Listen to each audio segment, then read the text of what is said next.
Adieu, mon mari tyrannique. Chapitre 1. Divorcé. Le bruit sourd des papiers tombant sur une surface dure a résonné dans la pièce. Un accord de divorce a été jeté devant Tessa Lopez. Ta cousine s'est réveillée, et je lui ai promis qu'elle serait ma seule épouse aussi longtemps qu'elle vivrait. Signe-le, Tessa, pour que nous puissions enfin mettre fin à ce mariage. L'expression de Tessa n'affichait pas le moindre signe de surprise.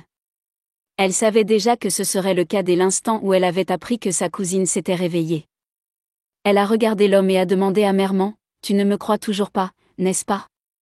Samuel Pearson a ricané. « Pourquoi devrais-je croire une femme avide et vaniteuse comme toi ? Bon, je ne vais pas le répéter. Signe-le, et cette vie-là sera la tienne. Cela devrait être suffisant pour toi, n'est-ce pas ? Je suis déjà généreux. » Tessa a souri d'un air moqueur. Il croyait vraiment qu'il était généreux avec elle juste car il lui offrait une maison. Elle a ramassé le document et l'a lu. Il avait déjà apposé sa signature. Tessa sentait une boule dans la gorge et une intense envie de pleurer. Cependant, elle s'est efforcée de se calmer. Elle a tourné à nouveau le regard vers Samuel et lui a demandé, « Est-ce que mamie est d'accord avec ça ? Tu ne peux pas toujours compter sur elle quand les chances sont contre toi. Elle ne va pas t'aider à chaque fois. » D'un ton froid, Samuel a ajouté, « Tu sais parfaitement pourquoi je me suis mariée avec toi. Maintenant, arrête d'être avide, ça ne me fait que te détester encore plus. » Tessa a roulé des yeux. « Tu me méprises déjà. Quelle différence cela fera-t-il si tu me détestes encore plus ? » Tessa, a crié Samuel avec impatience. « D'accord, je vais signer, » a dit Tessa en prenant le stylo.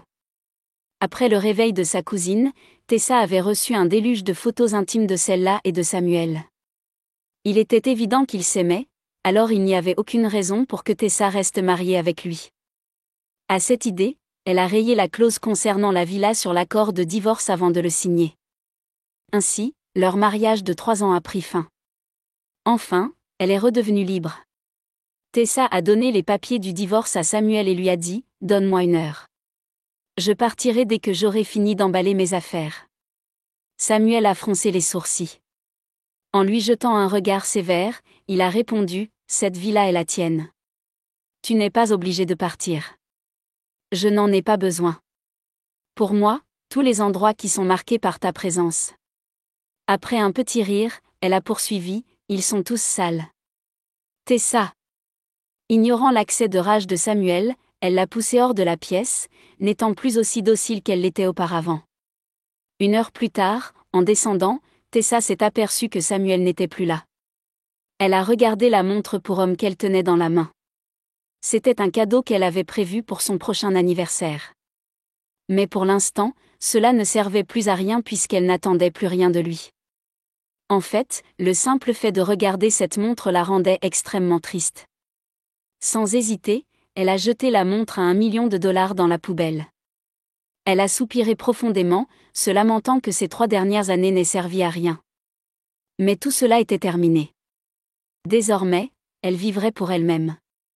Tessa a pris un taxi pour se rendre dans sa résidence privée. Elle avait acheté sa villa des années auparavant, mais elle n'y était jamais retournée car elle avait déménagé pour vivre avec Samuel.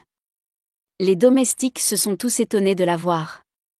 Un instant plus tard, ils se tenaient debout en rang, leur voix s'élevant pour former un chœur respectueux, « Bienvenue à la maison, Madame Pearson. » Posant les bagages, Tessa s'est affalée sur le canapé et s'est massé la partie au-dessus des sourcils. Elle a rectifié, « Je ne suis plus Madame Pearson. À partir de maintenant, appelez-moi Madame Lopez. » Autrefois, elle s'était sentie fière d'être appelée Madame Pearson, mais à ce moment-là, elle trouvait ce titre ironique. Malgré leur curiosité, les domestiques sont partis sans poser de questions. Arrivée dans sa chambre, Tessa a appelé son assistante, Monica Herbert. « Salut, comment ça va ? Tu m'appelles vraiment ? » « C'est nouveau, » a dit Monica, l'étonnement se faisant sentir dans son ton. « Il s'est passé quelque chose ? À partir de maintenant, je suis officiellement un nouveau célibataire. Dorénavant, je ne ferai rien d'autre que de me concentrer sur ma carrière. » « Quoi ? C'est vrai ?» s'est exclamée Monica avec incrédulité. « Oh, mon Dieu ! Ai-je entendu mal ? Tu étais si dévouée à ton mari ces 3 dernières années que tu as même abandonné ta carrière pour devenir une femme au foyer à plein temps. Pourquoi vous êtes-vous séparés? Tu ne me fais pas une blague, n'est-ce pas? Monica était son assistante.